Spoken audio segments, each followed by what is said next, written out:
नमस्कार दोस्तों। अमेरिका के ईरान पर हमले के बाद भी ईरान की परमाणु सामग्री अगर सुरक्षित है, जिसका कि ईरान दावा कर रहा है, और अगर यह सच है तो इसके आगे क्या? ईरान अगर हॉर्मुज कॉरिडोर जलमार्ग बंद कर देता है तो इसका दुनिया पर क्या असर पड़ेगा?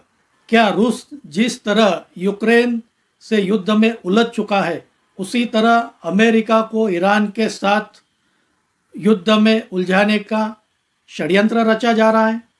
रूस जिस तरह यूक्रेन के साथ पिछले 3 वर्षों से युद्ध में उलझ चुका है, क्या उसी तरह अमेरिका को भी ईरान के साथ युद्ध में उलझाने की तैयारी चल रही है? इन्हीं प्रश्नों पर आज हम आगे इस वीडियो में बात करेंगे। आपसे अनुरोध है, मेरा यह वीडियो आखिर तक देखिए और मेरे इस वीडियो को लाइक कीजिए, शेयर कीजिए और मेरे इस चैनल को सब्सक्राइब कीजिए। नमस्कार दोस्तों, मैं राजेंद्र दायमा आपका स्वागत करता हूँ मुंबई टुडे लाइव चैनल में। 22 जून की रात अमेरिका ईरान के 3 न्यूक्लियर साइट्स पर हमला करता है, वो भी B-2 फाइटर प्लेन से, और न्यूक्लियर साइट्स पर अमेरिका बंकर बस्टर बॉम्ब्स गिराता है। यह करीब 13,000 किलो यानी 13 टन का एक बॉम्ब है, और ऐसे 7 से 8 बॉम्ब अमेरिका ने इन साइट्स पर गिराने का अंदाज है। अमेरिका के अध्यक्ष डोनाल्ड ट्रंप ने इस ऑपरेशन को ऑपरेशन मिडनाइट हैमर का नाम दिया है। इस हमले के बाद डोनाल्ड ट्रंप मीडिया में आते हैं और कहते हैं कि अमेरिका का यह हमला सफल हुआ है और अमेरिका ने ईरान के तीनों न्यूक्लियर साइट्स, जिसमें नतांज, फार्डो और इस्फहान शामिल है, तीनों को तबाह कर दिया है। फार्डो तो यह पहाड़ियों के बीच है और जहां इजराइल के फाइटर प्लेन्स हमला करने में नाकाम हो रहे थे, ऐसे तीनों साइट्स को अमेरिका के B-2 विमानों ने ध्वस्त कर दिया है। डोनाल्ड ट्रंप यहां तक दावा करते हैं कि ईरान के न्यूक्लियर प्रोग्राम को उन्होंने रोक दिया है, उसे काफ़ी नुकसान पहुंचा है। हालांकि 2-3 दिन पहले ही रूस और चीन ने अमेरिका को चेतावनी दी थी कि वे अमेरिका सीधा ईरान पर हमला न करे और इजराइल और ईरान युद्ध में सीधा उतरने से बचे। अगर अमेरिका ईरान पर हमला करता है तो यह विश्व युद्ध की तरफ एक कदम होगा और कुछ मिलीमीटर दूर ही विश्व युद्ध है।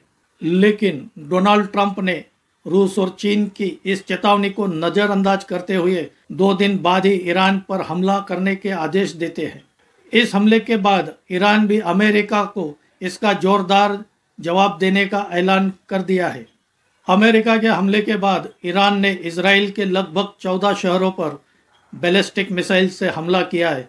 यह बैलिस्टिक मिसाइल ईरान ने करीब 27 से 30 बैलिस्टिक मिसाइल इजराइल के शहरों पर दागे हैं, और यहाँ तक कहा जाता है कि ईरान ने अपनी सबसे खतरनाक हाइपरसोनिक मिसाइल खैबर शिकन से इजराइल पर हमला किया है। अमेरिका के ईरान पर हमला करने के बाद इस युद्ध की भड़कने की ज़्यादा संभावना बढ़ गई है, और इससे यह लग रहा है कि दुनिया आज तीसरे विश्व युद्ध की ओर बढ़ती नजर आ रही है। अमेरिका के अध्यक्ष डोनाल्ड ट्रंप ने जैसा ईरान के नुकसान होने का दावा किया है, उससे ईरान ने साफ इनकार कर दिया है। ईरान का कहना है कि उसने पहले ही इन न्यूक्लियर साइट्स से अपने परमाणु सामग्री हटा ली थी।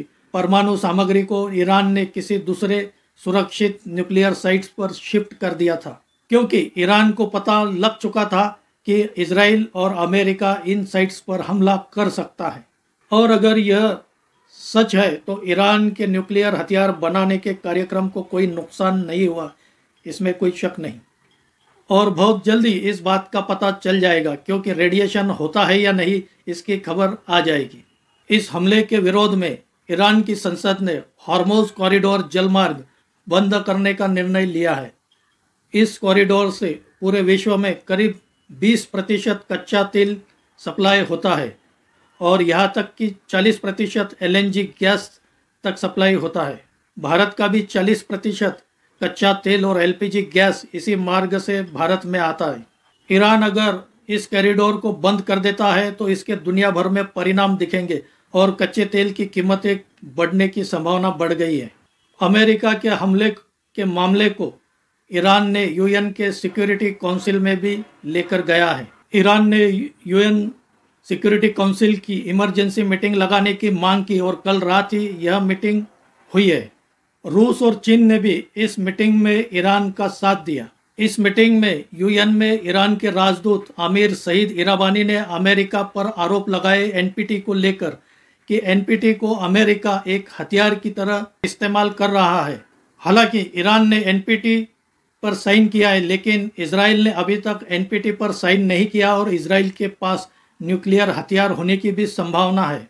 इराबानी ने इस मीटिंग में यह भी बताया कि अमेरिका को इस हमले का जवाब देने का समय यह ईरान की सेना तय करेगी। रूस और चीन दोनों देशों के राजदूतों ने भी इस मीटिंग में अमेरिका के ईरान पर हमले की निंदा की है और मिडल ईस्ट में तत्काल बिना शर्त युद्ध विराम का आह्वान हो, ऐसा प्रस्ताव रूस और चीन ने इस बैठक में दिया है, जिस पर आने वाले 2-3 दिनों में वोटिंग होने की संभावना है।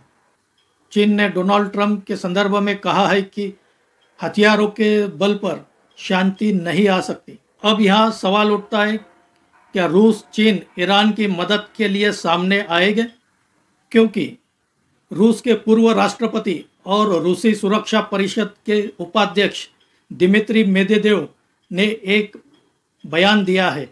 इस बयान में वे कहते हैं कि अमेरिका के ईरान पर हमले के बाद ईरान और मजबूत होकर सामने आएगा। उनका ऐसा कहना है कि ईरान में जो भी थोड़े बहुत लोग अभी की सरकार का विरोध कर रहे थे, वे भी अब ईरान के समर्थन में खड़े नजर आ रहे हैं और अब ईरान में सत्ता परिवर्तन होना यह असंभव है, क्योंकि अली खमेनी जो कि ईरान के सुप्रीम लीडर है, उनको ईरान के लोगों की सहानुभूति मिल रही है और ईरान के लोग आज मजबूती से सरकार के साथ खड़े हैं। दिमित्री मेदवेदेव का यह भी कहना है कि आज दुनिया में कई देश ईरान को सीधे परमाणु हथियार देने को तैयार है। क्या उनका इशारा चीन और उत्तर कोरिया की तरफ है?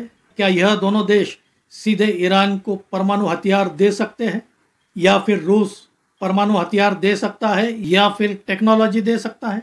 इनका यह भी मानना है कि अमेरिका के हमले में ईरान का ज़्यादा नुकसान नहीं हुआ है और ईरान का न्यूक्लियर एनरिचमेंट का कार्यक्रम यह चालू रहेगा। रूस के पूर्व राष्ट्रपति दिमित्री मेदवेदेव यहाँ तक कहते हैं कि अमेरिका के प्रेसिडेंट डोनाल्ड ट्रंप ने अमेरिका को एक युद्ध में धकेल दिया है और अमेरिका अब इसमें से आसानी से निकल नहीं पाएगा। उन्होंने डोनाल्ड ट्रंप की नोबेल पीस प्राइज की मंशा पर भी तंज कसा और कहा कि अब डोनाल्ड ट्रंप को इसे भूल जाना चाहिए।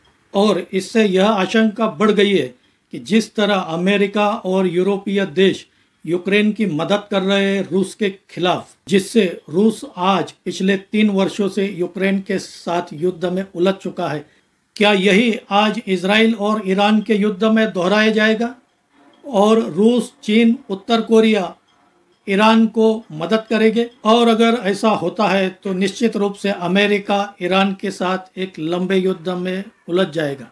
दोस्तों, आपको क्या लगता है? आप कमेंट करके बताइए। देखना होगा हमें यह युद्ध किस ओर जाता है। दोस्तों, मेरा यह वीडियो अच्छा लगा हो तो इसे लाइक कीजिए, शेयर कीजिए और मेरे इस चैनल को सब्सक्राइब कीजिए। आज यही रुकते हैं। धन्यवाद।